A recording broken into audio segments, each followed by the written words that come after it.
Hello दोस्तों, नमस्कार। स्वागत है आपका हमारे इस चैनल में। और हमने लगातार क्लास स्टार्ट कर रखी है हमारे इस चैनल पर आयुष ऑफिसर के लिए, और ये एनएचएम की थर्ड क्लास होने वाली है। इससे पहले मैं 2 क्लास कंप्लीट करा चुका हूं। अगर आपने वो नहीं देखी है तो पहले वो देखें, उसके बाद ये क्लास देखोगे तो आपका लिंकअप बनेगा, वरना आपका लिंकअप टूट जाएगा अगर आप इसी क्लास पर डायरेक्ट आए हो तो। ठीक है। और ये हम 60 मार्क्स कवर करने वाले हैं एनएचएम के अंदर। 20 क्वेश्चन आपके एग्जाम में आने हैं, और हमने एक टारगेट लिया है कि 15 से 20 वीडियो में आपका ये एनएचएम वाला पोर्शन कवर करा दूं मैं। ठीक है। तो ये 2 क्लास तो हो चुकी है, तीसरी क्लास है। इसके बाद 12 से 13 वीडियो और आएंगे, उसमें आपका सारा कुछ कवर हो जाएगा। उसके बाद हम लगातार एमसीक्यू करेंगे। हालांकि हर वीडियो के बाद मैं एमसीक्यू ला रहा हूं आप सभी के लिए। 4 से 5 एमसीक्यू लाता हूं, जिससे कि आपको पता रहे कि इस टॉपिक से कैसे क्वेश्चन पूछे जाते हैं। ओके। जो इंपॉर्टेंट चीज़ है वो तो आपको रटनी है, बाकी चीज़ें आप स्किप कर सकते हो। वो हम बताते चलेंगे कि आ, कौन सी चीज़ इंपॉर्टेंट है और कौन सी नहीं है। ओके। और अगर आप हमारे सिलेक्शन बैच से जुड़ना चाहते हैं, इन सब की पीडीएफ लेना चाहते हैं, तो मैं आपको थोड़ी सी डिटेल बता देता हूँ। काफ़ी लोग जुड़ चुके हैं उस सिलेक्शन बैच में।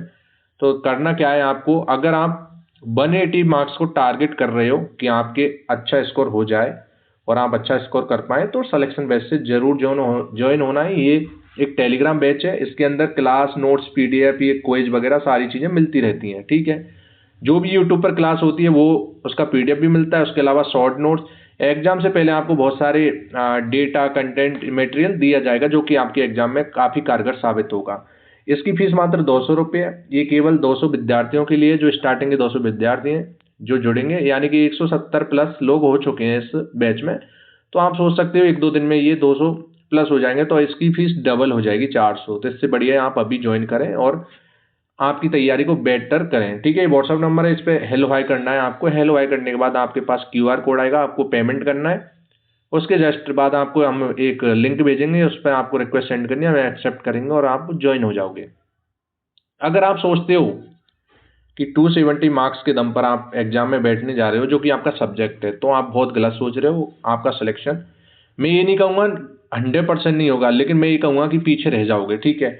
180 मार्क्स जो पार्ट 1 है उसको टच तो करना ही पड़ेगा आपका। टच का मतलब ये नहीं है कि 10-15 क्वेश्चन कर दिए, आपको सही से पढ़ना पड़ेगा जिस तरीके से आप सब्जेक्ट पर ध्यान दे रहे हो। सब्जेक्ट के 90 क्वेश्चन है, आप सभी को पता है, और इसके कितने क्वेश्चन है, इसके 60 क्वेश्चन है, तो इसका भी रेशो काफ़ी है।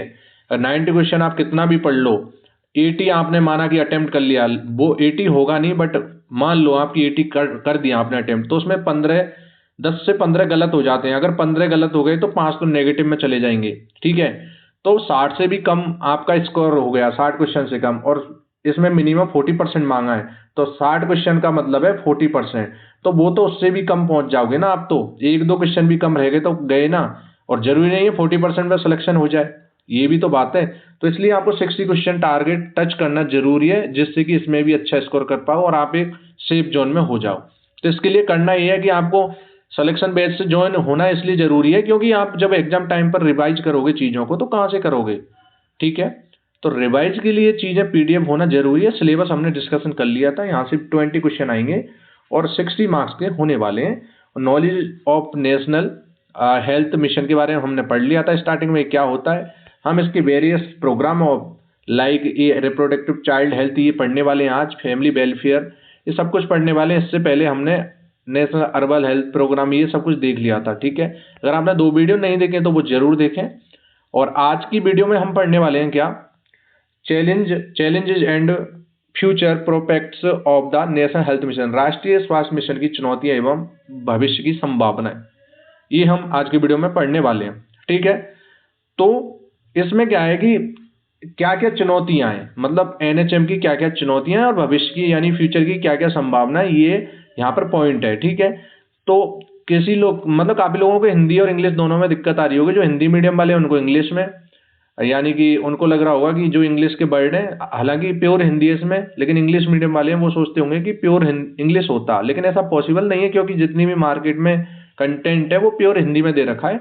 तो फिर भी मैंने आपको कोशिश की है ट्रांसलेट करने की कुछ वर्ड्स की, जिससे कि आपको दिक्कत ना हो। देखो 90% मैंने ट्रांसलेट कर दिया है, 10% बचता है, उसको आप अपने हिसाब से देख लेना, क्योंकि आप अगर स्टूडेंट हैं, तैयारी कर रहे हैं, तो इतनी तो आप मेहनत कर सकते हो। ओके। राष्ट्रीय स्वास्थ्य मिशन एनएचएम ने भारत में स्वास्थ्य सेवाओं में यानी कि हेल्थ सर्विसेज में महत्वपूर्ण यानी इंपॉर्टेंट प्रगति की है, लेकिन इसके समक्ष कई चुनौतियां हैं यानी कि कई चैलेंजेस हैं जिनका समाधान करना आवश्यक है। अब चुनौतियां देखते हैं एनएचएम की कौन कौन सी है, यानी चैलेंजेस कौन कौन से हैं एनएचएम के। ठीक है, स्वास्थ्य पर सीमित सार्वजनिक व्यय यानी limited public spending on health. आपको क्या याद रखना है, आपको ये पॉइंट याद रखनी है बस। इनके बारे में डिटेल पढ़ रहे हैं, वो हम एक नॉलेज के लिए पढ़ रहे हैं कि ये क्या ये पॉइंट है, ये क्या होते हैं। ठीक है, बट आपको पूछ लेगा कि निम्न में से यानी इनमें से राष्ट्रीय हेल्थ मिशन का यानी कि नेशनल हेल्थ मिशन की चुनौतियां यानी चैलेंजेस कौन सा है और कौन सा नहीं है। ये 4-5 ऑप्शन आ जाएंगे, इनमें से आपको टिक करना है, तो आप समझ सकते हो क्वेश्चन कैसा बनेगा। बाकी हम जब एमसीक्यू देखेंगे बहुत सारे, ये चैप्टर सारे फिनिश हो जाएंगे, उसके बाद हम लगातार एमसीक्यू करेंगे। और वो क्लासेस यूट्यूब पर नहीं हुआ करेंगी, क्योंकि फिर बैच लेने वालों का फायदा ही क्या रह जाएगा अगर हम यूट्यूब पर करा देंगे तो। ठीक है, तो वो सारी वीडियोज और पीडीएफ डायरेक्ट टेलीग्राम बैच पर जाया करेंगी।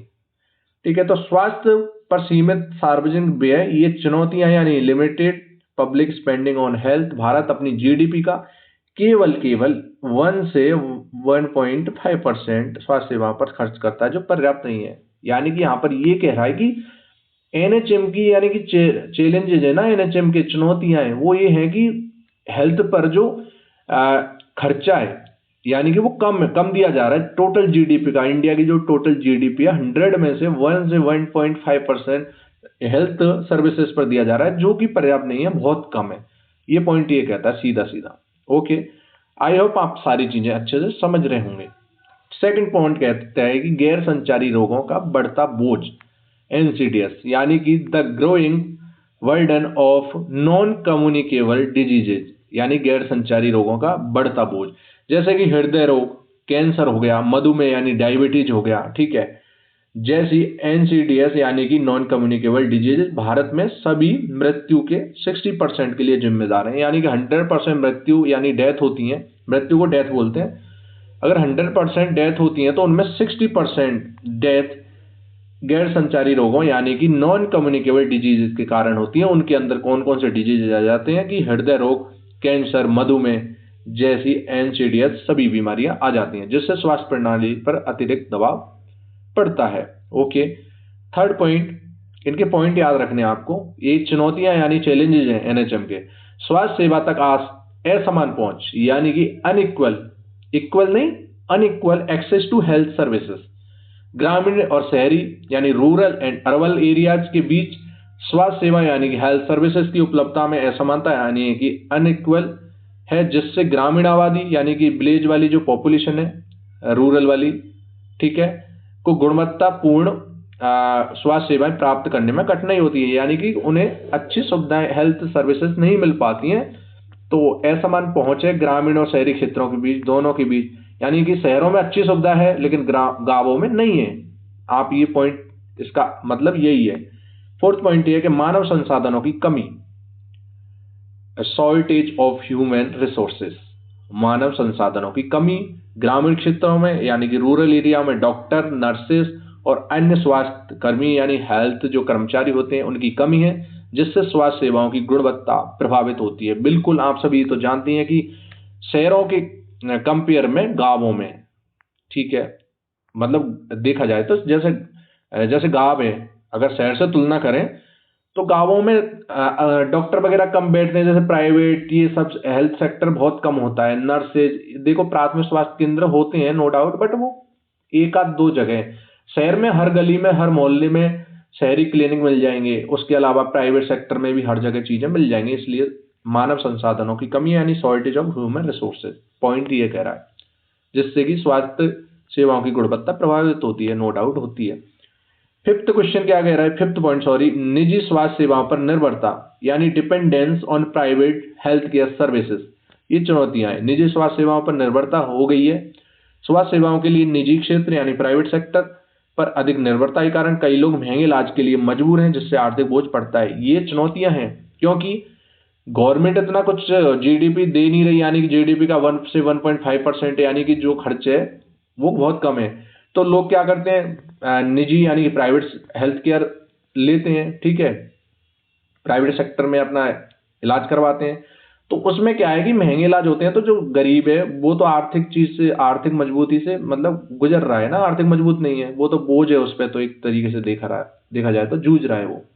ये इसकी चुनौतियां हैं, आप समझ गए होंगे कि ये पॉइंट क्या कहना चाह रहे हैं। और फ्यूचर प्रोस्पेक्ट्स यानी कि भविष्य की संभावना क्या है एनएचएम के अंदर, एनएचएम के बारे में हम बात कर लेते हैं। तो ये कह रहा है कि डिजिटल स्वास्थ्य समाधानों का उपयोग, यानी कि use of digital health solution. क्या कह रहा है, डिजिटल स्वास्थ्य समाधानों का उपयोग हो सकता है आने वाले टाइम पे, जैसे कि telemedicine, e health records and digital तकनीकों, यानी कोई टेक्नोलॉजी आ सकती है डिजिटल वाली, के माध्यम से स्वास्थ्य सेवाओं की पहुंच और गुणवत्ता में सुधार किया जा सकता है। ये भविष्य की संभावना है। और सेकंड पॉइंट क्या कह रहा है, सार्वजनिक स्वास्थ्य व्यय में वृद्धि, यानी कि increase in public health expenditure. स्वास्थ्य बजट यानी हेल्थ बजट में ग्रोथ, वृद्धि करके बुनियादी ढांचे, मानव संसाधन, ह्यूमन रिसोर्सेज एंड सेवाओं की गुणवत्ता में सुधार संभव है। ठीक है, सार्वजनिक स्वास्थ्य व्यय में यानी खर्चा बढ़ाएंगे इस किसके अंदर, हेल्थ के अंदर, पब्लिक हेल्थ के अंदर, तो इसमें वृद्धि, गुणवत्ता में, ये जो सेवाएं देते हैं हम उनमें वृद्धि संभव है, ये कह रहा है पॉइंट। थर्ड पॉइंट क्या कह रहा है हमारा, थर्ड पॉइंट कह रहा है कि निवारक स्वास्थ्य सेवाओं पर जोर। जो हिंदी मीडियम वाले हैं वो हिंदी का पॉइंट देख लें, इंग्लिश मीडियम वाले इंग्लिश का देख लें। आपको पॉइंट याद रखने हैं, बाकी डिटेल आपको सीखना है, यहाँ पर याद रखने की कोई जरूरत नहीं है, बट पॉइंट का मतलब पता होना चाहिए कि क्या कह रहा है, क्योंकि कभी कभी थ्योरी से क्वेश्चन बन जाता है, जब किस्मत खराब होती है तो कहीं से भी क्वेश्चन पूछ लेता है। Emphasis on preventive health care, यानी निवारक स्वास्थ्य सेवाओं पर जोर। टीकाकरण, टीका, इंजेक्शन वगैरह, स्वच्छता और पोषण कार्यक्रमों के माध्यम से बीमारियों की रोकथाम पर ध्यान केंद्रित करके स्वास्थ्य संकेतकों में सुधार किया जा सकता है। स्वास्थ्य संकेतक क्या होते हैं, ये होते हैं improvement in indicators. Health indicators को स्वास्थ्य संकेत कहते हैं। तो इनमें सुधार किया जा सकता है क्या करके, टीकाकरण, स्वच्छता, साफ सफाई और न्यूट्रिशन कार्यक्रमों के माध्यम से बीमारियों को रोका जा सकता है, क्योंकि काफी लोग तो कुपोषण के शिकार हो जाते हैं। ओके, आई होप आपको ये पॉइंट अच्छे से समझ में आ रहे होंगे। नेक्स्ट पॉइंट है कि सामुदायिक सहभागिता बढ़ाना। ठीक है, इंक्रीजिंग कम्युनिटी इंगेजमेंट, यानी कि सामुदायिक सहभागिता बढ़ाना, इसका इंग्लिश में मतलब क्या होता है, इंक्रीजिंग कम्युनिटी इंगेजमेंट। स्थानीय समुदायों को स्वास्थ्य योजनाओं की योजना और निगरानी यानी मॉनिटरिंग में शामिल करके सेवाओं की प्रभावशीलता बढ़ाई जा सकती है। सामुदायिक सहभागिता बढ़ाना यानी इंक्रीजिंग कम्युनिटी इंगेजमेंट, ये आपको याद रखना है। स्थानीय समुदायों को स्वास्थ्य योजनाओं की योजना और निगरानी, यानी कि योजना सारी संचालित करके हर जगह, और उनकी मॉनिटरिंग यानी निगरानी रख के ये प्रभावशीलता बढ़ाई जा सकती है। फिफ्थ पॉइंट क्या कह रहा है हमारा, फिफ्थ पॉइंट कह रहा है कि निजी और सार्वजनिक क्षेत्र के बीच सहयोग, यानी कि कोलैबोरेशन होना चाहिए between the private and public sectors. सार्वजनिक निजी भागीदारी यानी पार्टनरशिप के माध्यम से संसाधनों का अधिकतम उपयोग और सेवाओं की पहुंच में विस्तार, यानी कि कोलैबोरेशन यानी कि पार्टनरशिप होनी चाहिए सार्वजनिक और निजी, यानी कि प्राइवेट और पब्लिक सेक्टर के बीच। ये हो गए हमारे, हमने क्या पढ़ लिया अभी, राष्ट्रीय स्वास्थ्य मिशन की चुनौतियां और उनके भविष्य की संभावनाएं, यानी कि चैलेंजेस देख लिए और प्रोस्पेक्टिव देख लिए कि क्या आने वाले टाइम पर हो सकता है। ठीक है, ये चीजें आपको आई होप समझ में आ गई होंगी। अब पढ़ते हैं हम, क्या पढ़ते हैं, राष्ट्रीय स्वास्थ्य मिशन के कार्यक्रम एवं गतिविधियां। कौन सा पॉइंट है, राष्ट्रीय स्वास्थ्य मिशन के कार्यक्रम एवं गतिविधियां, यानी कि एनएचएम के कौन कौन से कार्यक्रम है, यानी प्रोग्राम्स हैं, programs and activities of national health mission, यानी कि इनकी गतिविधियां भी देख लेते हैं और कार्यक्रम यानी प्रोग्राम भी देख लेते हैं, यानी कौन कौन से एनएचएम की एक्टिविटीज हैं और प्रोग्राम्स हैं। ओके, आई होप आपको ये चीजें समझ में आ रही होंगी। अगर एक बार समझ में आए तो 2 बार 3 बार वीडियो देख लें, फिर पीडीएफ से स्टडी कर लें। जो पीडीएफ मिलता है वो सिलेक्शन बैच में मिलेगा, और उसके बाद हम क्विज भी कराते हैं नाइट को, तो क्विज से ज्वाइन हो सकते हो आप। और आज मेरा टारगेट है कि मैं क्विज लेकर आऊँ, चाहे वो कंप्यूटर के हों चाहे एनएचएम के हों, या एक सब्जेक्ट को पकड़ेंगे आज और 10 से 20 क्वेश्चन हम करने वाले हैं आज नाइट को। जब भी होगा क्विज तो मैं 1 घंटे पहले आपको अनाउंस कर दूंगा, चाहे वो दिन में रहे चाहे नाइट को रहे। ओके, और आप बाद में भी उनको क्विज को अटेम्प्ट दे सकते हो, ऐसा नहीं है कि मिनट का टाइमिंग है, उसमें कुछ भी नहीं है, कभी भी आप दे सकते हो। तो इसके कार्यक्रम यानी प्रोग्राम्स एंड एक्टिविटीज की बात कर लेते हैं। राष्ट्रीय स्वास्थ्य mission NHM, national health mission के तहत भारत सरकार यानी इंडियन गवर्नमेंट स्वास्थ्य सेवाओं को गरीबों, महिलाओं, बच्चों और ग्रामीण इलाकों तक पहुंचाने के लिए कई महत्वपूर्ण कार्यक्रम चला रही है। देखो, एनएचएम के तहत जो इंडियन गवर्नमेंट है वो स्वास्थ्य यानी हेल्थ सर्विसेज हैं, उनको गरीबों तक पहुंचाने के लिए, महिलाओं तक, बच्चों तक, ग्रामीण इलाकों तक पहुंचाने के लिए बहुत सारे महत्वपूर्ण कार्यक्रम चला रही है। इन योजनाओं के माध्यम से गर्भवती महिलाओं यानी कि प्रेग्नेंट वुमेन और नवजात शिशुओं यानी न्यूबॉर्न बेबी बीमारियों की रोकथाम और पोषण और स्वास्थ्य सुरक्षा को प्राथमिकता दी जा रही है, यानी न्यूट्रिशन एंड हेल्थ सिक्योरिटी बोलते हैं पोषण और स्वास्थ्य सुरक्षा को। इनको प्राथमिकता दी जा रही है इन योजनाओं के माध्यम से। वो हम एक्टिविटीज, योजना, प्रोग्राम है वो देखते हैं कि वो कौन कौन से हैं। ठीक है, तो सबसे पहले बात करते हैं किसकी, मातृ एवं शिशु स्वास्थ्य कार्यक्रम। इसका मतलब क्या है, इसके बारे में डिटेल से जानेंगे, लेकिन इंग्लिश में इसको maternal and child health programs बोलते हैं, मातृ एवं शिशु स्वास्थ्य कार्यक्रम। इसके अंदर सबसे पहले हम पढ़ लेते हैं क्या, जननी सुरक्षा योजना। ये इंपॉर्टेंट है भाई, आपने हर जगह इस पॉइंट को देखा होगा, तो इंपॉर्टेंट है। यहाँ से क्वेश्चन आने की पूरी संभावना रहती है जेएस भाई। हालांकि पिछले जब एनएचएम के एग्जाम हुए थे तो 1-2 एग्जाम में आया था, बाकी में नहीं आया था, लेकिन हो सकता है आपके एग्जाम में टपक जाए, और ये काफी इंपॉर्टेंट भी रहता है। जननी सुरक्षा योजना, इसको इंग्लिश में भी सेम वर्ड से जानते हैं, ऐसा नहीं है कि इसको इंग्लिश में और कुछ बोलेंगे, सेम। ठीक है, इसका पर्पज, उद्देश्य क्या है, गर्भवती महिलाओं यानी प्रेग्नेंट लेडीज हैं, उनको संस्थागत प्रसव यानी हॉस्पिटल डिलीवरी के लिए प्रोत्साहित करना। समझ रहे हो आप क्या कह रहे हैं हम, कि जो गर्भवती महिलाएं, जननी सुरक्षा योजना का यहाँ पर उद्देश्य क्या है, सीधा पर्पज क्या है, क्यों चलाई थी ये योजना, ये कह रहा है यहाँ पर पॉइंट। तो क्वेश्चन आ सकता है कि जननी सुरक्षा योजना का उद्देश्य यानी पर्पज क्या है, what is purpose of Janani Suraksha योजना, ये पूछ सकता है क्वेश्चन। तो आपको आंसर दे रहा है क्या, कि गर्भवती महिलाओं को यानी प्रेग्नेंट लेडीज हैं, उनको संस्थागत प्रसव यानी हॉस्पिटल डिलीवरी के लिए प्रोत्साहित करना है। उनको बोलना कि आप जब भी डिलीवरी हो तो हॉस्पिटल डिलीवरी अवश्य लें। उसमें लाभ क्या मिलेगा अगर हॉस्पिटल में डिलीवरी होती है, तो गरीब गर्भवती महिला यानी कि जो पुअर प्रेग्नेंट लेडीज हैं, उनको आर्थिक यानी इकोनॉमिकल हेल्प दी जाएगी, सहायता दी जाएगी। सरकारी अस्पतालों में मुफ्त यानी फ्री डिलीवरी होती है, दवाई भी फ्री, जांच भी फ्री, और टीकाकरण, ये इंजेक्शन वगैरह सारी चीजें फ्री हो जाती हैं। आप तो मेडिकल लाइन से बिलोंग करते हो तो आप सभी को ये चीजें पता होंगी, आई होप। ओके, तो जननी सुरक्षा योजना के बारे में आपने ये देखा। अब पढ़ लेते हैं हम जननी शिशु सुरक्षा कार्यक्रम। उसको शॉर्ट में जेएसवाई बोलते हैं। जेएसवाई भी फुल फॉर्म पूछ लेता है कि what is full form of JSY. ठीक है, अब जननी शिशु सुरक्षा कार्यक्रम JSSK, यानी J से जननी, S से शिशु, एक S से सुरक्षा, K से कार्यक्रम, तो जननी शिशु सुरक्षा कार्यक्रम, इसके बारे में हम पढ़ने जा रहे हैं। इसका पर्पज, उद्देश्य क्या है। ठीक है, तो गर्भवती महिलाओं और नवजात शिशुओं को मुफ्त स्वास्थ्य सेवाएं प्रदान करना है। यहाँ पर देखो, जननी और शिशु दोनों आगे, तो माता और जो बच्चा है दोनों की बात हो रही है यहाँ पर। ओके, तो लाभ इसका क्या है, सरकारी अस्पतालों में निःशुल्क प्रसव यानी डिलीवरी होगी। नवजात शिशुओं को 30 दिन तक मुफ्त दवा दी जाएगी, यानी कि जो शिशु है पैदा हुआ है उसको 30 डेज तक, पैदा होने से और 30 डेज तक लगातार फ्री दवाइयाँ दी जाएगी, इलाज भी फ्री होगा उसका। गर्भवती महिलाओं को मुफ्त एम्बुलेंस सेवा, ये जननी सुरक्षा कार्यक्रम के अंतर्गत आएगी।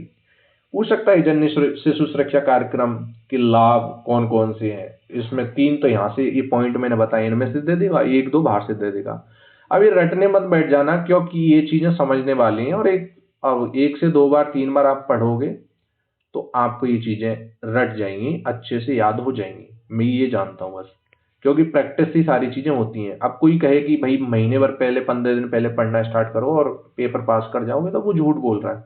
हमने इतने दिन पहले क्यों स्टार्ट कर दिया, चाहते तो हम 15 नवंबर के बाद भी स्टार्ट करते, तो आपका 20 दिसंबर से पहले सिलेबस कंप्लीट करा देते। ठीक है, लेकिन कोई मतलब नहीं है उस चीज का। आप डिटेल में पढ़ोगे, सारी चीजें धीरे धीरे पढ़ोगे और 1 से 2 बार रिवाइज करोगे चीजों को, तो ही आप सही से कर पाओगे एग्जाम के अंदर, बाकी तो नहीं हो पाएगा। वरना जो बोल रहा है वो झूठ बोल रहा है। मातृ वंदना योजना यानी कि PMMVY, प्रधानमंत्री मातृ वंदना योजना, इसको भी याद रखना है। इसका उद्देश्य है पहली बार गर्भवती होने वाली महिलाओं को पोषण और देखभाल के लिए वित्तीय सहायता देना। तो पहली बार प्रेग्नेंट लेडी होती है, उनको पोषण और देखभाल के लिए वित्तीय सहायता यानी पैसे देना, इकोनॉमी मतलब फाइनेंशियल हेल्प करना। और इसका लाभ क्या होता है?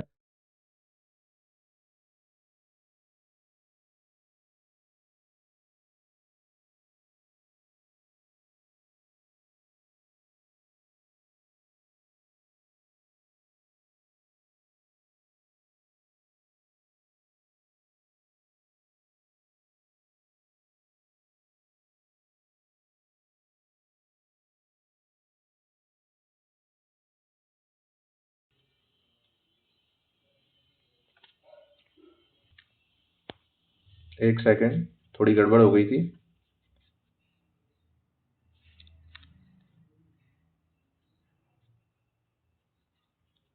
1 मिनट वेट। ओके, हाँ, तो हम क्या पढ़ रहे थे? मातृ वंदना योजना। ठीक है, मातृ वंदना योजना।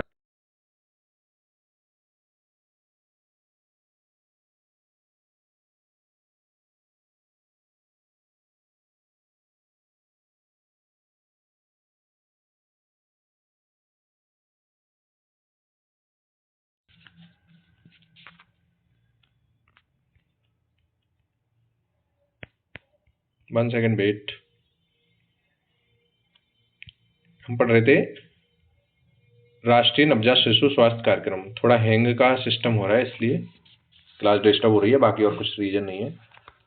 तो राष्ट्रीय नवजात शिशु स्वास्थ्य कार्यक्रम, इसका पर्पज क्या है? नवजात शिशुओं में मृत्यु दर IMR को कम करना। लाभ क्या है इसके? विशेष नवजात देखभाल इकाइयों का निर्माण, जन्म के बाद नवजात की नियमित जांच और देखभाल। ये राष्ट्रीय नवजात शिशु स्वास्थ्य कार्यक्रम के तहत, यानी कि NHBSP इसकी फुल फॉर्म होती है, नेशनल न्यूबॉर्न हेल्थ प्रोग्राम। ठीक है, इसको याद रख लेना। तो यही इसके उद्देश्य और लाभ देख लेना, 2-3 बार पढ़ोगे तो अपने आप याद हो जाएंगे। ज्यादा ये योजना भी नहीं है, गिनी चुनी योजना है। अब हम रोग नियंत्रण कार्यक्रम यानी डिजीज कंट्रोल एंड प्रोग्राम देख लेते हैं। ठीक है, क्या देखने वाले हैं हम? रोग नियंत्रण कार्यक्रम यानी कि डिजीज कंट्रोल प्रोग्राम। तो इसका राष्ट्रीय टीकाकरण कार्यक्रम यानी UIP, यूनिवर्सल इम्यूनाइजेशन प्रोग्राम, ये कह रहा है यहाँ पर। तो उद्देश्य क्या है? बच्चों और गर्भवती यानी कि बच्चे होते हैं और प्रेग्नेंट लेडीज होती हैं, उनको संक्रामक बीमारियों से बचाने के लिए टीकाकरण, इन्फेक्टियस बीमारियों से, इन्फेक्टियस डिजीज होते हैं उनसे बचने के लिए ये इम्यूनाइजेशन यानी टीकाकरण किया जाता है।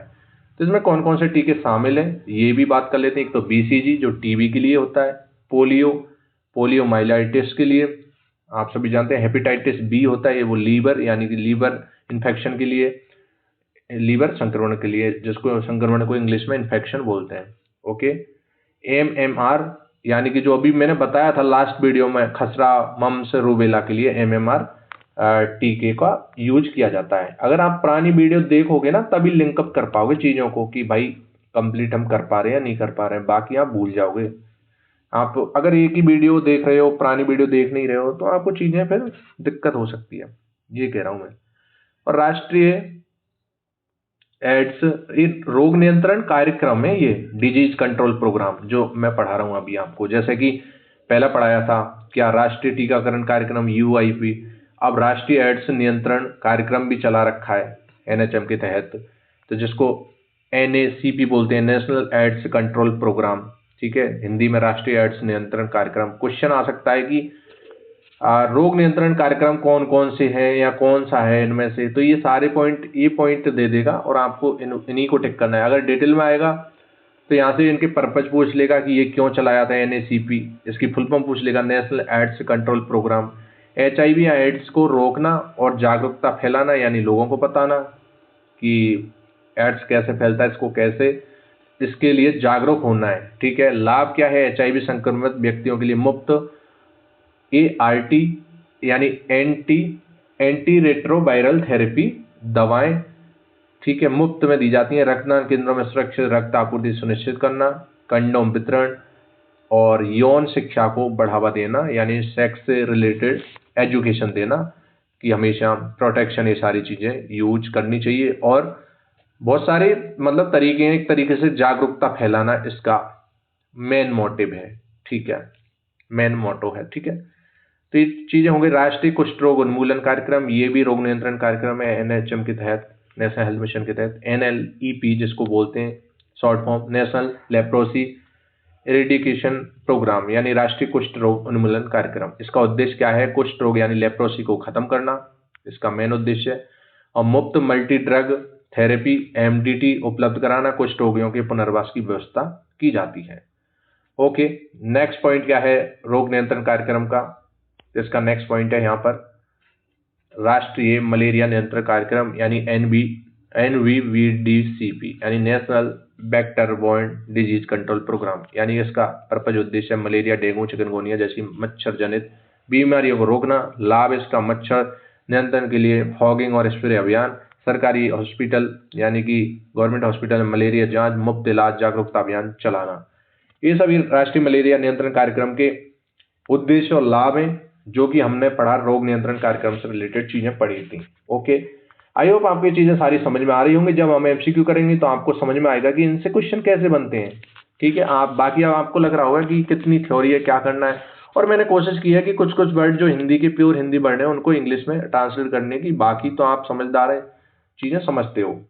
ओके, इतना भी प्योर इंग्लिश अंग्रेज नहीं बनना है आपको कि हिंदी का एक वर्ड भी ना आता हो। हिंदी इतनी तो आनी चाहिए। बाकी मैं कोशिश कर रहा हूँ कि कुछ वर्ड हैं जो प्योर हिंदी में उनको इंग्लिश में ट्रांसलेट करने की। अगर आप लगातार पहली वीडियो से हमारे साथ जुड़े हो तो आपको ये चीजें अच्छे से समझ में आ रही होंगी।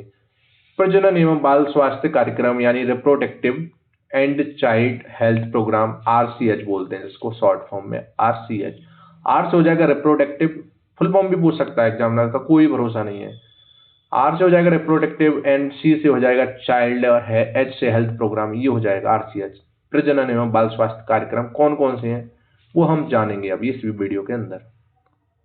भारत सरकार, इंडियन गवर्नमेंट द्वारा शुरू किया गया एक राष्ट्रीय कार्यक्रम है जिसका उद्देश्य महिलाओं यानी लेडीज, नवजात शिशुओं और बच्चों के स्वास्थ्य में सुधार करना है।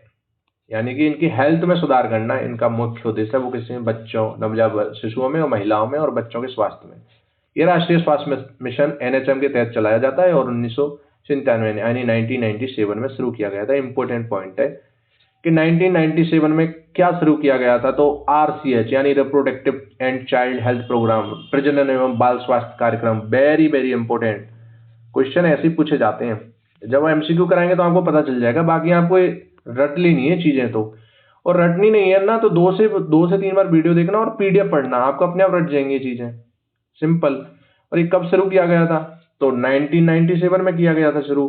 और किसके तहत किया गया था? इसको कौन चला रहा है इस प्रोग्राम को? तो NHM के तहत चला रहा है। इस कार्यक्रम का मुख्य उद्देश्य गर्भवती यानी प्रेग्नेंट लेडीज हैं उनकी देखभाल करना, ठीक है, उनकी देखभाल प्रदान करना और संस्थागत प्रसव को बढ़ावा देना। ठीक है, संस्थागत प्रसव को बढ़ावा देना, नवजात और शिशु मृत्यु दर यानी IMR को कम करना और परिवार नियोजन सेवाएं उपलब्ध कराना। इसका मुख्य उद्देश्य इसका किसका मुख्य उद्देश्य है? RCH का यानी reproductive and child health program का।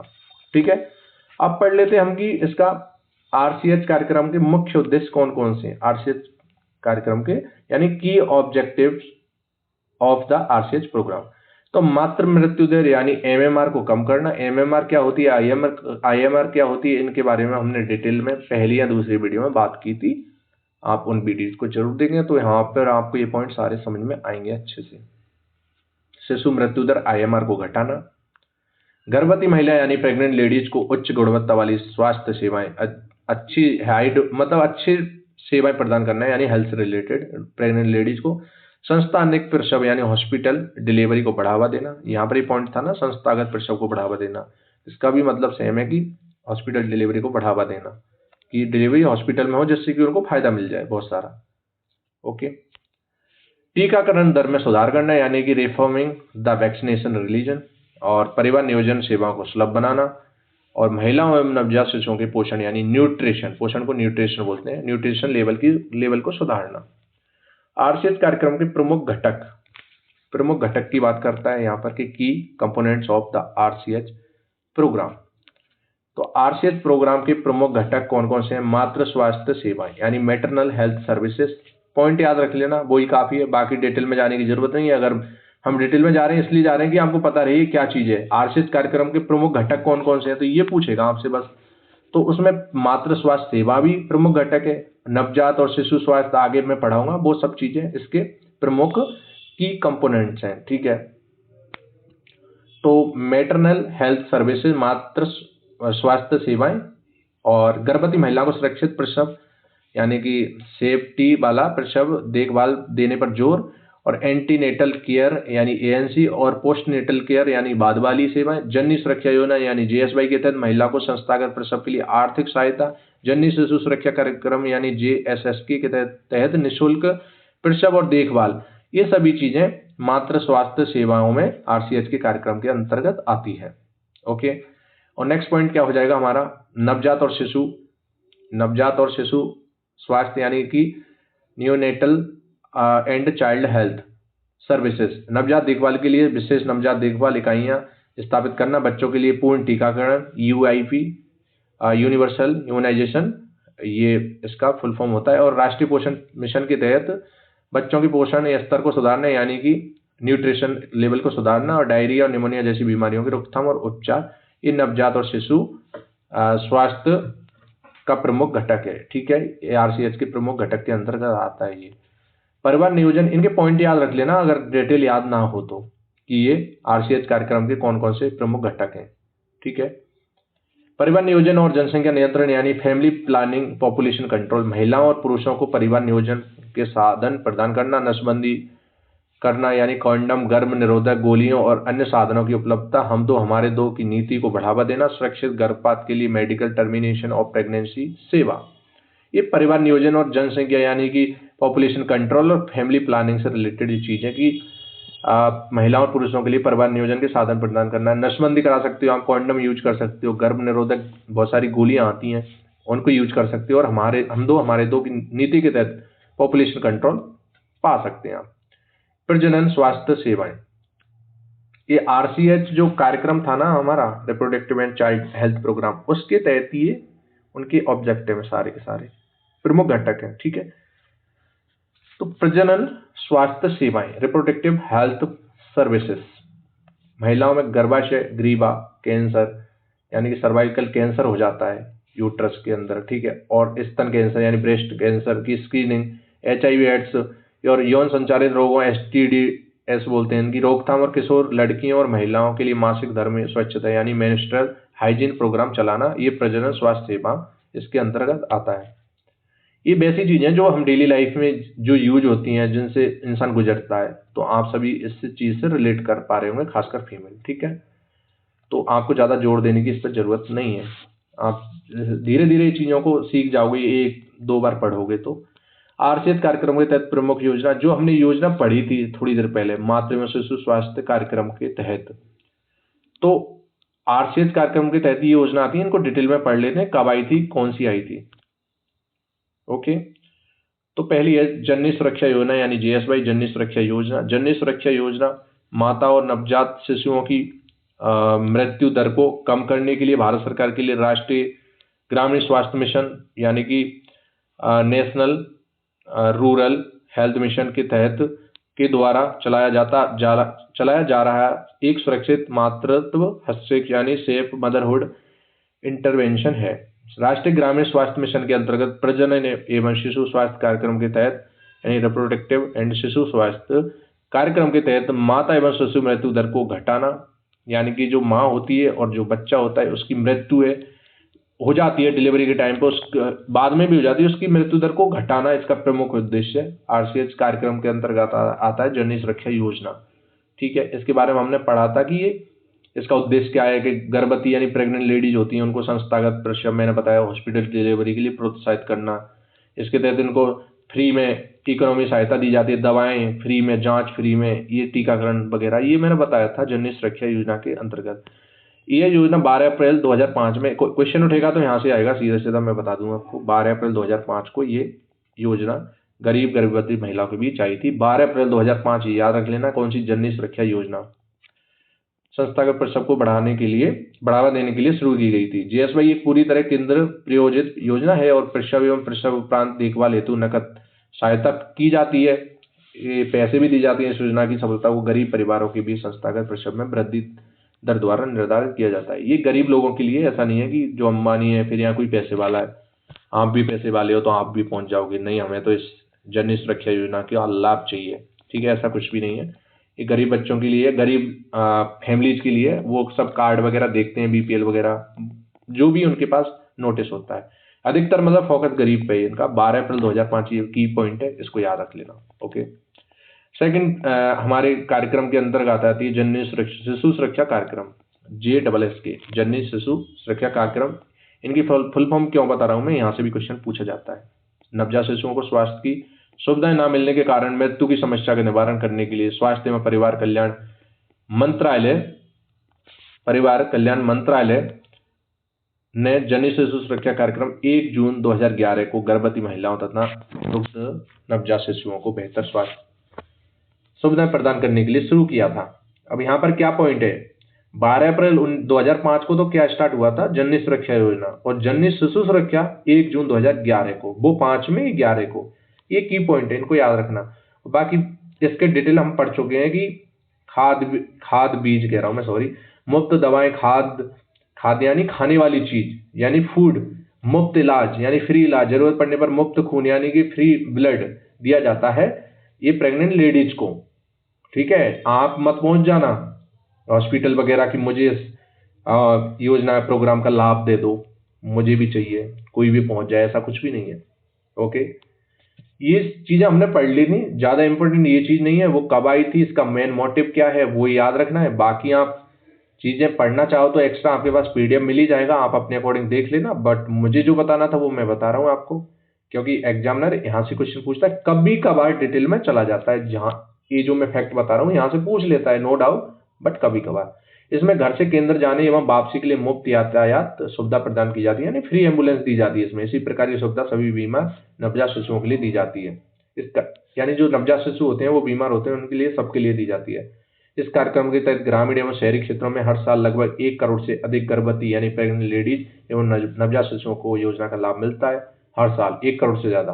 ठीक है, बहुत बड़ी बात है ये। किसकी, कौन सी योजना है, जननी शिशु सुरक्षा कार्यक्रम के तहत। इस कार्यक्रम में प्रसूताओं को निम्न सुविधाएं प्रदान की जाती हैं। उन लेडीज को, प्रेग्नेंट लेडीज को या फिर डिलीवरी वाली लेडीज को बहुत सारी सुविधाएं प्रदान की जाती है। निःशुल्क संस्थागत प्रसव यानी फ्री इंस्टीट्यूशनल डिलीवरी की सुविधा दी जाती है जननी शिशु सुरक्षा कार्यक्रम के तहत। ठीक है, निःशुल्क सीजेरियम ऑपरेशन हो सकता है, अगर ऑपरेशन के द्वारा बच्चा हो रहा है तो। निःशुल्क दवाइयां एवं आवश्यक सामग्री यानी free medicine and essential supplies. ठीक है, और फ्री में दवाइयां मिल जाती हैं, फ्री में जांच यानी टेस्ट वगैरह हो जाते हैं। निःशुल्क यानी फूड वगैरह ये फ्री में मिलता है। निःशुल्क रक्त सुविधा, निःशुल्क वाहन सुविधा, ये सब चीजें इस योजना के अंतर्गत दी जाती है। इस कार्यक्रम के अंतर्गत जन्म के 30 दिन तक केंद्र में प्रजनन कराने से माता के साथ साथ शिशु की सुविधाएं प्रदान की जाती हैं। बहुत बड़ी बात है कि इस कार्यक्रम के अंतर्गत जो बर्थ होता है, जन्म के 30 दिन तक, बर्थ से लेकर 30 दिन तक केंद्र में प्रजनन कराने से माता के साथ साथ शिशु की सुविधाएं भी प्रदान की जाती हैं। सबकी मतलब माँ के साथ बच्चे की भी ये इसमें सुविधाएं हैं सारी, फ्री भोजन वगैरह सब कुछ। ठीक है, आई होप आपकी चीजें समझ में आ रही होंगी। और नेक्स्ट इस कार्यक्रम यानी RCH के कार्यक्रम में उनके राष्ट्रीय कार्यक्रम के तहत योजना की बात कर रहे हैं हम। प्रधानमंत्री मातृ वंदना योजना, PMMVY, तो इसको भी हम देख लेते हैं। ये क्या कह रहा है पॉइंट, प्रधानमंत्री मातृत्व वंदना योजना यानी कि PMMVY यानी प्रधानमंत्री मातृ वंदना योजना। इसको भी याद रखना है। की पॉइंट हमारे क्या है, 1 जनवरी 2017 को स्टार्ट की गई थी। वेरी वेरी इंपॉर्टेंट, यहाँ से क्वेश्चन आते हैं। को देश भर में गर्भवती एवं स्तनपान कराने वाली ब्रेस्ट फीडिंग वाली महिलाओं के कल्याण हेतु की गई थी। यह एक केंद्र प्रायोजित योजना है जिसे महिला और बाल विकास मंत्रालय द्वारा संचालित किया जा रहा है। इस योजना के तहत गर्भवती महिलाओं को सीधे उनके बैंक खाते में क्या नगद लाभ प्रदान किया जाता है। लेकिन की पॉइंट याद रखना, आपको कुछ नहीं करना। 1 जनवरी 2017 को स्टार्ट की गई थी। कौन सी, प्रधानमंत्री मातृ वंदना योजना, इसको आपको याद रखना है। और इनमें नगद राशि उनके खातों में दी जाती है ताकि बढ़ी हुई पोषण संबंधी जरूरतों को पूरा किया जा सके और वेतन हानि की आंशिक क्षतिपूर्ति की जा सके। यानी कि उनको पैसा दिया जाता है जिससे कि आप खाना अच्छे से खा पाओ और आप में वो चीज दिक्कत ना आए। इस प्रधानमंत्री मातृ वंदना योजना के तहत पैसे मिलते हैं। 1 जनवरी 2017 को तो स्टार्ट हुई थी, लेकिन ये 3 किस्त मिलती हैं पैसों की। ठीक है, 5,000 रुपये दिए जाते हैं और शेष रुपये 1,000 की राशि जननी सुरक्षा योजना के अंतर्गत मातृत्व लाभ शर्तों के अनुसार प्रसूति कराने के बाद दी जाती है। इस प्रकार औसतन एक महिला को 6,000 रुपये दिए जाते हैं। 3 किस्तों में दी जाती हैं ये, शायद 2 किस्तों में। ये पहले 5,000 और शेष 1,000 की राशि जननी सुरक्षा के अंतर्गत बाद में दी जाती होगी। ठीक है, नेक्स्ट पॉइंट की हम बात कर लेते हैं। नेक्स्ट पॉइंट क्या कह रहा है हमारा, राष्ट्रीय किशोर स्वास्थ्य कार्यक्रम, RKSK, राष्ट्रीय किशोर स्वास्थ्य कार्यक्रम। राष्ट्रीय किशोर स्वास्थ्य कार्यक्रम स्वास्थ्य और परिवार कल्याण मंत्रालय द्वारा 7 जनवरी 2014 को 10 से 19 वर्ष की आयु वर्ग के किशोरों के लिए शुरू की गई है। यहाँ पर बात आ जाती है किशोरों की, यानी कि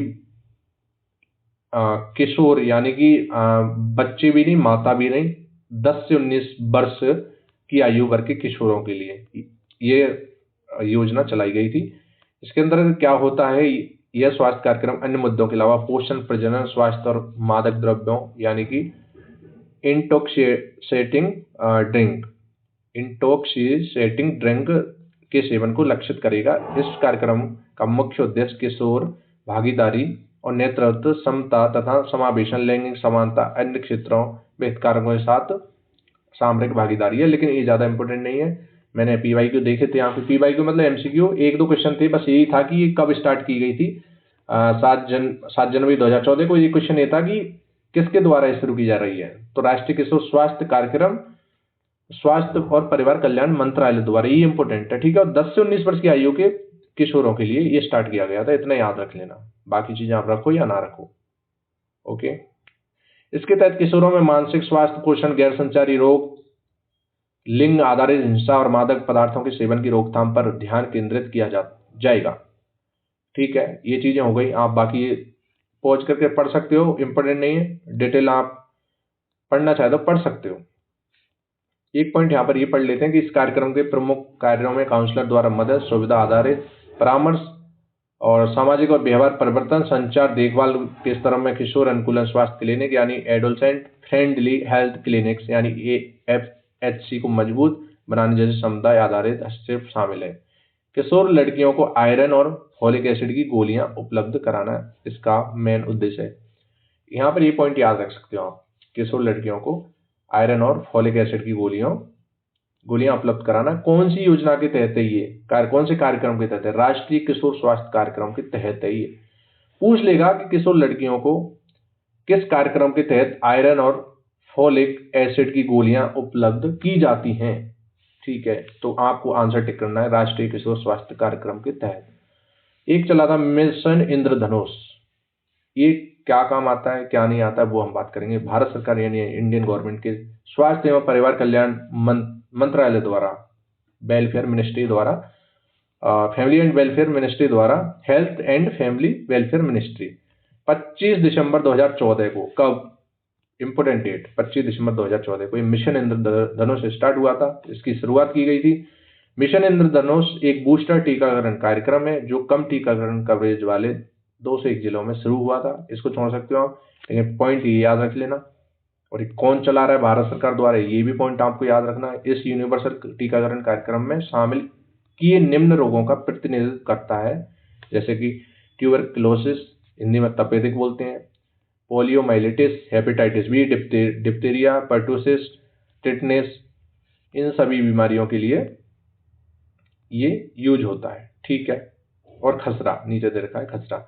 इसके अलावा खसरा, rubella, rotavirus, haemophilus influenza type B और पोलियो के खिलाफ टीकों को शामिल करने के बाद इन टीकों की संख्या 12 हो गई है। ये टीका याद रख लेना, कितने टीकों के लिए ये मिशन इंद्रधनुष चलाया जा रहा है, तो 12 इनकी संख्या हो गई है। अब बात कर लेते हैं हम राष्ट्रीय, इस वृद्धि को गति देने के भारत सरकार ने, तो इसको छोड़ सकते हो, इंद्रधनुष की शुरुआत की गई है, वो आप सभी ने पढ़ लिया। अभी पॉइंट आता है 6 नंबर का, राष्ट्रीय पोषण मिशन।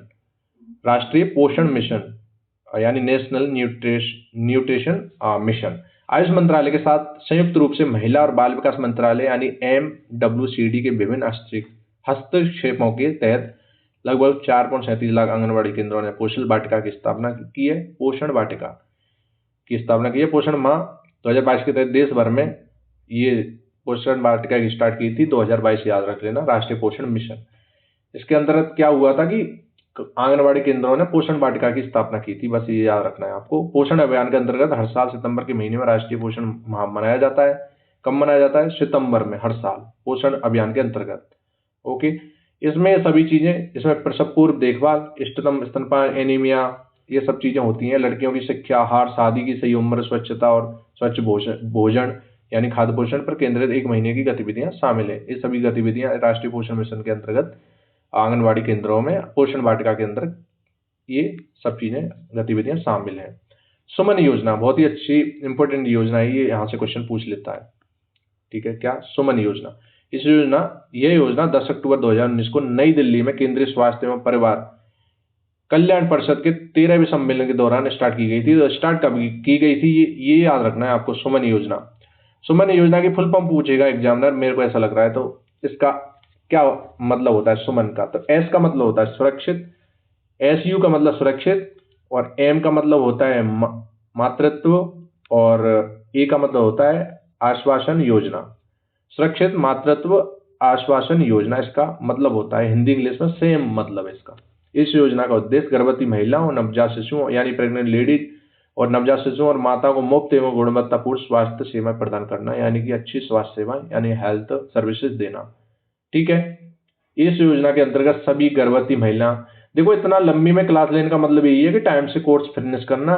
थ्योरी चाहे कितनी भी पढ़ लो, जब तक आप MCQ नहीं करोगे तो आपको मजा नहीं आएगा पढ़ने में भी, और क्वेश्चन जब आप सॉल्व करोगे तब भी, यानी कि मतलब इतना अच्छा नहीं लगेगा, क्योंकि आप थ्योरी कितनी भी पढ़ लो, जब तक आप MCQ का बार बार प्रयास नहीं करोगे, चाहे वो अपने अकॉर्डिंग चाहे मेरे अकॉर्डिंग, जब तक आपको एंजॉय मतलब अच्छा नहीं लगेगा पढ़ने में। तो आपको क्या करना है, मैं चाह रहा हूँ कि जल्दी से जल्दी आपका सिलेबस फिनिश हो, उसके बाद आप अपनी तैयारी MCQ, मेरे साथ MCQ जब करोगे तो आपको अच्छा लगेगा, ये मैं गारंटी देता हूँ। और आपकी प्रैक्टिस उस लेवल की हो जाएगी। क्वेश्चन आएगा तो आप 20 में से, मैं चाहूंगा कि 18 प्लस, मैं तो चाहूंगा 20 में से 20 करो, लेकिन 17, 18, 19, 20 ये स्कोर होना चाहिए आपका। अगर इतना स्कोर है तो आप बहुत लोगों से आगे हो जाओगे। मैं ऐसी उम्मीद करता हूँ आपसे कि आप इतना कर पाओगे। हम कंटेंट उस लेवल का दे रहे हैं जिस लेवल का एग्जाम में पूछा जाता है। जब आप सारे PYQ वगैरह या फिर जितने ज़्यादा क्वेश्चन आंसर करोगे तो आपको पता लग जाएगा कि हमने क्या पढ़ाया था और क्या आता है। ओके, इस योजना के अंतर्गत कौन सी योजना पढ़ रहे हैं हम? सुमन योजना। सुमन योजना के अंतर्गत गर्भवती महिलाएं, ये सभी के 6 माह तक की माताएं अनेक निःशुल्क स्वास्थ्य देखभाल सेवाएं प्रदान की जाती हैं। ये सभी के पॉइंट सेम होते हैं लगभग कि क्या क्या किया जाता है। सार्वजनिक स्वास्थ्य सुविधाओं पर जाने वाले लाभार्थी कई निःशुल्क सेवाओं के हकदार होते हैं, जैसे कम से कम 4 प्रसव पूर्व जांचें, 6 घर आधारित नवजात शिशु देखभाल दौरे, पहली तिमाही के दौरान एक जांच, और आयरन, फोलिक एसिड, ये 26 टिटनेस, डिप्थीरिया इंजेक्शन, व्यापक ANC पैकेज के अन्य घटक। अब इसमें पता है क्या सीन है कि आप पढ़ तो रहे हो, आप डिपेंड करता है रिवाइज कितना कर रहे हो। पढ़ तो रहे हो आप, लेकिन डिपेंड करता है आप PY मतलब MCQ प्रैक्टिस कितनी कर रहे हो, डिपेंड करता है आप क्विज वगैरह कितना लगा रहे हो। ठीक है, ये डिपेंड करता है। पढ़ते तो सब हैं, थ्योरी सब पढ़ते हैं। ठीक है, थ्योरी पढ़ने से काम नहीं चलता।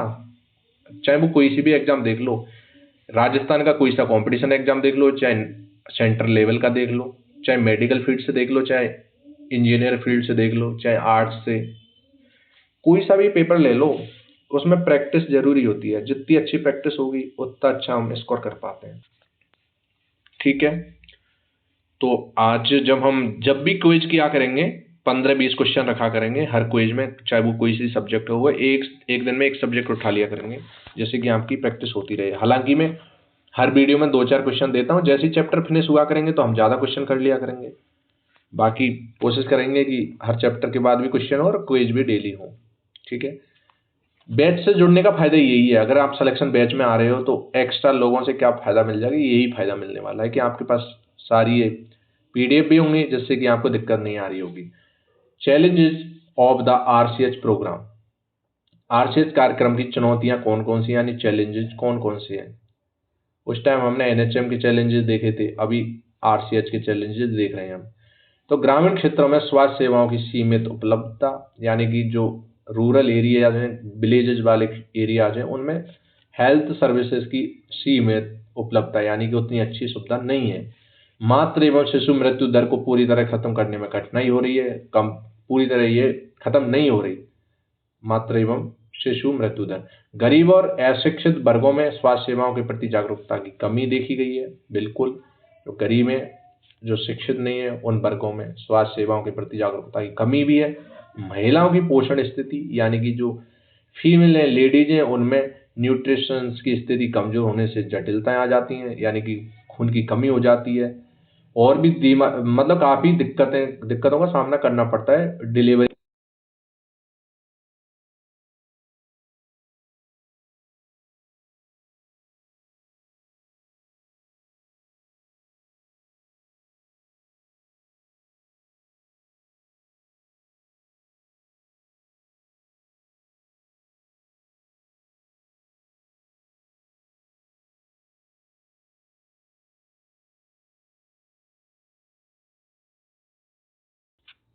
एक तो मुझे ये फोन भी डिस्टर्ब कर रहा है बीच बीच में, ठीक है। बाकी क्लास अच्छे से चली है, नो डाउट, बट ये फोन थोड़ा दिक्कत कर रहा है बीच बीच में, उसके लिए मैं माफी चाहूंगा। बाकी कोशिश करेंगे कि अगली बार से ना हो, ठीक है। एक तो मैं वीडियो बना रहा हूँ, नेट चालू छोड़ दिया, इस चक्कर में ये चीजें हो रही हैं। अब मैं आपको बता दूं कि आपका जो पोर्शन है वो 450 मार्क्स का है टोटल। कितना? अभी हम एमसीक्यू भी करने वाले हैं, अभी वीडियो छोड़ के मत जाए। 450 का, उसमें 180 का आपका पार्ट 1 है और 270 मार्क्स का आपका पार्ट 2 है, ठीक है। इतना तो आपको पता ही है। तो पार्ट 1 ये हो गया और पार्ट 2 ये हो गया। तो आप अगर एग्जाम में इसके भरोसे जा रहे हो तो आप गलत सोच रहे हो। आपको ये भी पार्ट साथ में लेके चलना पड़ेगा हर हालत में, ठीक है। इसके लिए करना क्या है, पार्ट 1 का हमने सिलेक्शन बैच चला रखा है, आप उससे ज्वाइन होना है, ठीक है। उससे ज्वाइन होने का फायदा क्या है, आपको एक तो डेली क्विज मिलेंगे 20 से 25 डेली हर सब्जेक्ट के, और उसके अलावा आपको नोट्स भी मिलेंगे, जो हम यहाँ पर क्लास करा रहे हैं उसके पीडीएफ भी मिलेंगे, शॉर्ट नोट्स भी मिलेंगे। और उसके अलावा सबसे इंपॉर्टेंट बात कि हम एमसीक्यू जब करेंगे तो हम यूट्यूब की जगह यूट्यूब रिकॉर्ड करके हम सीधा सिलेक्शन बैच में डालेंगे, जिससे कि आपका ज्यादा फायदा हो सिलेक्शन बैच वाले बच्चों का, ये आपका फायदा है।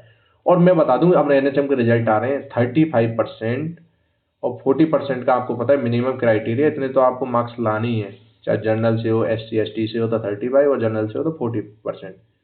तो इतना भी रिजल्ट आ रहे हैं, इतना परसेंट नहीं ला पा रहे बच्चे। इसका रीजन ये है कि वो सब्जेक्ट के दम पर पेपर देने गए थे, पार्ट 1 इतना मजबूत नहीं किया उन्होंने। और सब्जेक्ट कितना भी मजबूत करके चले जाओ, नहीं आएगा, मिनिमम क्वालिफिकेशन, मिनिमम मार्क्स नहीं आ पाएगा, मैं ये गारंटी देता हूं आपको, ठीक है। 60 क्वेश्चन नहीं कर पाओगे, 40% का मतलब होता है 60 क्वेश्चन, वो नहीं कर पाओगे। अगर आप पार्ट 1 को मजबूत करके जाओगे, इसको भी मजबूत करके जाओगे, चाहे एवरेज है आपके दोनों पार्ट, लेकिन आप सिलेक्शन ले जाओगे, उन लोगों से आगे हो जाओगे। ये मेरा समझाने का मोटिव है और कुछ नहीं है। मुझे पता है कि आपने काफी महंगे कोर्सेज खरीद रखे होंगे, इतनी अच्छी फैसिलिटी नहीं मिल रही होगी। काफी लोगों ने मुझे मैसेज कॉल किए थे कि सर ऐसी ऐसी बात है, और हमने कहीं से और से कोर्स खरीदे, बट नहीं मिल पा रही चीजें उनको उतनी बेहतर। पार्ट 1 के लिए मैं देख रहा हूँ काफी महंगे 500 700 1000 रुपए के कोर्स बेच रहे हैं, लेकिन कंटेंट के नाम पे जीरो। जीके को उस तरीके से पढ़ा रहे हैं जाने की आरएस का पेपर दे रहे हो आप लोग। आरएस का पेपर थोड़ी दे रहे हो, पीएचडी नहीं करनी, आपको सिलेक्शन लेना है, इतनी सी बात है। मैं ज्यादा नहीं बोलूंगा, आप इतने समझदार हैं। आपने अगर ग्रेजुएशन करके यहाँ तक पहुंच गए हो, यूजी कर ली है, तो आप बहुत समझदार हैं। सबकी एज 23-25 के इर्द गिर्द सबकी, इससे प्लस ही है, इससे कम कोई नहीं है। 25 के इर्द गिर्द होगा या उससे प्लस होगा, ठीक है। तो वेन वॉज द क्वेश्चन देख लेते हैं हम। फर्स्ट क्वेश्चन के, when was the national urban health mission launched? राष्ट्रीय शहरी स्वास्थ्य मिशन कब शुरू किया गया था? बहुत ही अच्छा इंपोर्टेंट क्वेश्चन है। तो आपको ये पता होना चाहिए कि राष्ट्रीय शहरी स्वास्थ्य मिशन, जिसको हम नेशनल अर्बन हेल्थ मिशन बोलते हैं, कब लॉन्च किया गया था? तो करेक्ट आंसर हो जाएगा 2013 में किया गया था। अगर रूरल की बात कर ले, राष्ट्रीय ग्रामीण स्वास्थ्य मिशन यानी नेशनल रूरल हेल्थ मिशन, तो वो कब शुरू किया गया था? मैं लिख देता हूं, आप कंफ्यूज नहीं हो, जिससे एक मिनट हटा देता हूं इसको,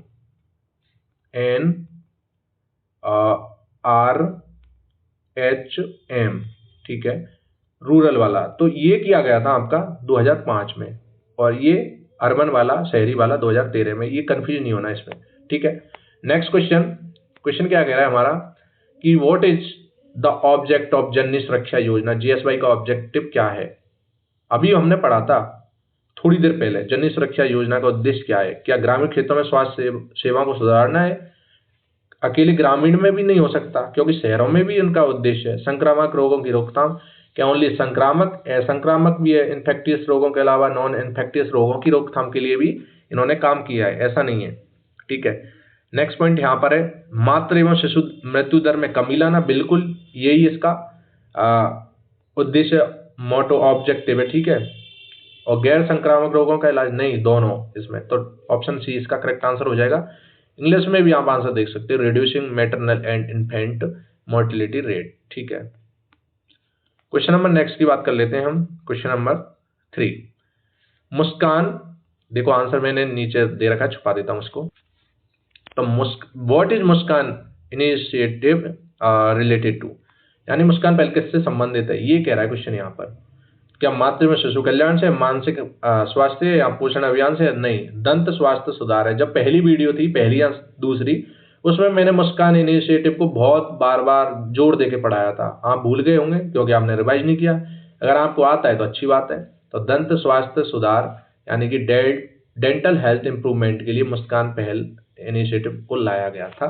ठीक है, ये मैंने नीचे आंसर दे रखे हैं। लास्ट टाइम भी जब जीके वाली वीडियो डाली थी उसमें 13 क्वेश्चन कराए थे और 13 के 13 क्वेश्चन के मैंने आंसर की दी थी। तो यहाँ पर भी 3 क्वेश्चन है, 3 क्वेश्चन के आंसर मैंने दे रखे हैं। अगर मैं पीडीएफ में या फिर कभी पीडीएफ में गलत आंसर हो जाता है, मतलब वीडियो में गलत टिक हो रहा है जैसे कोई सा भी, और पीडीएफ में यहाँ पर आंसर की मैं अलग क्वेश्चन दे रखा है, तो उसको एक बार कंफर्म कर लें, मेरे को मैसेज डाल दें। टेलीग्राम भी आपके पास, मेरे पास, आपके पास मेरा व्हाट्सअप नंबर भी है। ठीक है, या किसी भी तरीके से वीडियो के नीचे कमेंट कर दें जिससे कि मुझे पता रहे कि मैंने कहाँ गलती कर दी है। वो गलती वैसी होती है, ह्यूमन एरर होता है वो, ऐसा नहीं है कि मैंने जानबूझ के की है। ठीक है, तो इसलिए मुझे बता दिया करें, कोई गलती हो जाती है। जैसे लास्ट टाइम वीडियो में 11वां क्वेश्चन था, कोई 11वें नंबर का क्वेश्चन मेरे को पॉइंट आउट किया था किसी ने, तो वो सही किया था, इतना कर दिया करो आप, मेरी हेल्प हो जाती है उसमें। तो उसका आंसर डी था, लेकिन मैंने डी की जगह शायद उसमें बी टिक कर दिया था जी के वाली सेकंड वीडियो के अंदर। तो इस चीज का ध्यान रखें, आप छोटी छोटी चीजें देख लिया करें मैंने कहाँ पे टिक किया, और बार बार आप रिवाइज करोगे जब वो चीजें पकड़ में आएंगी। ठीक है, ये आपका सिलेक्शन बैच है, इसको आप ज्वाइन कर सकते हो। मात्र 200 रुपीज की फीस है, और स्टार्टिंग के 200 विद्यार्थियों के लिए, जैसे 200 कंप्लीट होंगे इसकी फीस डबल हो जाएगी 400। और अभी 175 के इर्द गिर्द इसमें बच्चे हो गए हैं, तो देखो आप समझ सकते हो 1-2 दिन में ये कंप्लीट हो ही जाएंगे। 180 मार्क्स कवर करेगा ये बैच। पार्ट 1 को मजबूत करना है, ये टेलीग्राम बैच है, इसके अंदर नोट्स, क्लास पीडीएफ और क्लासेस भी डायरेक्ट और क्विज भी मिलेंगे आपको। और व्हाट्सएप नंबर हमारा ये दे रखा है हमने, इस पर आपको मैसेज करना है, हेलो हाई का आपके पास एक क्यूआर कोड जाएगा, उस पर आपको पेमेंट करना है, उसके बाद स्क्रीनशॉट भेजना है, हम आपके पास एक हमारे सिलेक्शन बैच का लिंक भेजेंगे, उस पर आप रिक्वेस्ट सेंड करोगे, हम एक्सेप्ट करोगे, आप ज्वाइन हो जाओगे। सिंपल तरीका ज्वाइन होने का। ठीक है, ये हमारा नंबर है, इसको सेव कर लेना, इस पर ही व्हाट्सअप नंबर है, इसको आप हेलो हाई का मैसेज भेज सकते हो। ठीक है, ये हो गया, हमने क्वेश्चन कर लिए। 3 से 4 क्वेश्चन इसलिए दिखाए हैं कि जिससे आपको पता रहे क्वेश्चन कैसे आते हैं। और हमने थ्योरी भी कंप्लीट कर ली है। थ्योरी किस तरीके से की आपको पता ही है। इतना हिंदी मीडियम मतलब मेरी भी गलती नहीं है, क्योंकि मार्केट में जितना भी मटेरियल है, जो मैटर भरा हुआ है, वो इंग्लिश मीडियम, वो हिंदी मीडियम में, सॉरी, पूरा हिंदी मीडियम में। तो मुझे भी दिक्कत हो रही है कंटेंट ढूंढने में, बट मैं कोशिश कर रहा हूँ, बुक्स की हेल्प ले रहा हूँ। और आने वाले टाइम पे जब एमसीक्यू करूंगा तो उनकी भी नई बुक्स मार्केट में होंगी तो वो लेके आऊंगा, प्लस आपको दिक्कत नहीं होगी। कहने का मतलब इतना है। ठीक है, जो मैं अगर इधर उधर एफर्ट डाल रहा हूँ तो आपको इतना बनता है आपका कि आप टाइम टू टाइम रिवाइज करें चीज़ों का और टाइम टू टाइम पढ़ते रहें, इतना आपका हक बनता है। सिंपल सी बात है, देखो यहाँ पर 60 मार्क्स का मैटर है, आप सभी को पता है। आपका 180 मार्क्स में ये सबसे ज़्यादा मेजर रोल है इसका, किसका? एनएचएम वाले पोर्शन का। 20 क्वेश्चन आने हैं, बाकी सबके 15-15 और 10 ऐसे आना है। ठीक है, आप जीके वाले पोर्शन 15 क्वेश्चन है, उसमें आप उतना ही टाइम दे जितना मैं क्लास करा रहा हूँ, और एमसीक्यू या फिर पीडीएफ पढ़ ले। क्लास रहती है 30 मिनट की, इसके अलावा आपको कुछ नहीं करना। बाकी आप इनमें एक्स्ट्रा एफर्ट लगा सकते हो। आपके पास कोई पीवाईक्यू या फिर एमसीक्यू वाली बुक है तो वहां से भी आप एफर्ट लगा सकते हो। इसके अलावा या फिर कोई भी चीज है तो आप उसको पढ़ सकते हो। आपके पास एक्स्ट्रा कोई मैटर है, स्टडी मटेरियल किसका, एनएचएम से रिलेटेड या कंप्यूटर से रिलेटेड, उसको भी पढ़ सकते हो। और हाँ, एक चीज़ मैं बता दूं आपको कि आपको अगर कंप्यूटर जल्दी जल्दी पढ़ना है, मेरी क्लास मैंने नए सिरे से स्टार्ट किया है। इससे पहले हम एनएचएम की लास्ट वैकेंसी आई थी अभी 2-4 महीने पहले, 5-6 महीने पहले एग्जाम हुआ था जून में, तो हमने उनके लिए 60 से 70% कोर्स कराया था कंप्लीट यूट्यूब पर ही। ठीक है, तो वो यूट्यूब पर प्लेलिस्ट बनी हुई है, उन वीडियोज को देख सकते हो आप अगर जल्दी जल्दी देखना चाह रहे हो तो। बाकी हम 20 वीडियो के अंदर फिनिश कर देंगे। 2 वीडियो तो हो गई हैं और बहुत जल्दी नवंबर के एंडिंग से पहले ही हम कंप्यूटर का सिलेबस भी फिनिश कर देंगे। टारगेट एनएचएम का भी है, जीके का भी है। जैसे ही एक सब्जेक्ट इनमें से जो सब्जेक्ट जल्दी होगा उसके तुरंत बाद हम हिंदी इंग्लिश की एक क्लास डेली लगा दिया करेंगे, जिससे कि वो भी 15-15 क्लास में फिनिश हो जाए। हम कोशिश करेंगे बीच बीच में एक क्लास डालने की हिंदी इंग्लिश की। बाकी अब 3 सब्जेक्ट चल रही हैं, तो इतना टाइम मुझे भी नहीं मिलता कि 3 के अलावा मैं 5 सब्जेक्ट एक साथ कराऊं। तो दोस्तों ये वीडियो थी, कैसी लगी? आई होप आपको अच्छी लगी होगी। अच्छी लगे तो like share and channel subscribe और बेल आइकन भी प्रेस करना, ताकि आपको हर वीडियो में नोटिफिकेशन मिलते रहे। तो आज की वीडियो में इतना ही, मिलते हैं नेक्स्ट वीडियो में। तब तक के लिए जय हिंद, वंदे मातरम।